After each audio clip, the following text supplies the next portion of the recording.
দর্শক, ঢাকা ৭ আসনের সাবেক সংসদ সদস্য হাজী সেলিমের ৫ দিনের রিমান্ড মঞ্জুর করেছেন আদালত। অন্যদিকে দুটি পৃথক মামলায় আওয়ামী লীগের প্রচার ও প্রকাশনা সম্পাদক আব্দুস সোবহান গোলাপের আরও ৩ দিনের রিমান্ড এবং সাবেক বাণিজ্য মন্ত্রী টিপু মুন্সিকে কারাগারে পাঠানোর নির্দেশ দিয়েছেন আদালত। আর ৫টি হত্যা মামলায় অভিযুক্ত সাবেক মন্ত্রী আনোয়ার হোসেন মঞ্জুকে আটক করেছে ডিবি।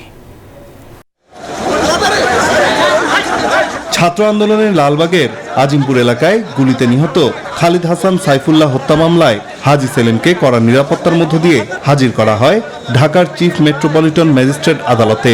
তদন্তের স্বার্থে আসামিকে ১০ দিনের রিমান্ডে নেয়ার আবেদন জানায় লালবাগ থানা পুলিশ। এনজিওর কিস্তি প্রথমবার বিকাশ পেমেন্ট করলেই ২০ টাকা ইনস্ট্যান্ট ক্যাশব্যাক। এই সময় অসুস্থতাজনিত কারণ দেখিয়ে আসামির রিমান্ড বাতিলের আবেদন জানালে দুপক্ষের আইনজীবীর মধ্যে হট্টগোল শুরু হয়। যেহেতু এজারা আছে ডিসির নেতৃত্বে হত্যাকাণ্ডে জড়িত, সেখানে আমার কথা তো ওখানে বলা নাই, সুতরাং সুনির্দিষ্ট কোনো অভিযোগ নাই।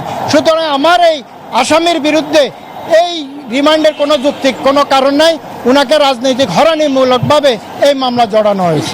পরে আদালত দুপক্ষের আইনজীবীর যুক্তিতর্ক শোনার পর হাজী সেলিমের ৫ দিনের রিমান্ড মঞ্জুর করেন।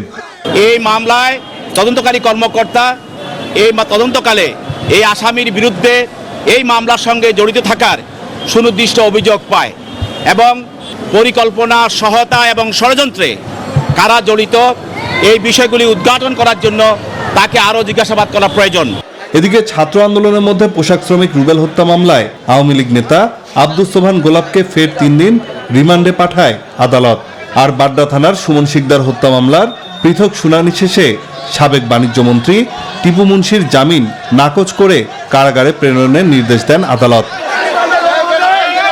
অন্যদিকে ৫টি হত্যা মামলায় জাতীয় পার্টি জেপির চেয়ারম্যান ও সাবেক মন্ত্রী আনোয়ার হোসেন মঞ্জুকে রাজধানীর ধানমন্ডি থেকে আটক করেছে গোয়েন্দা পুলিশ। নাইম আল চিকো, নিউজ 24, ঢাকা।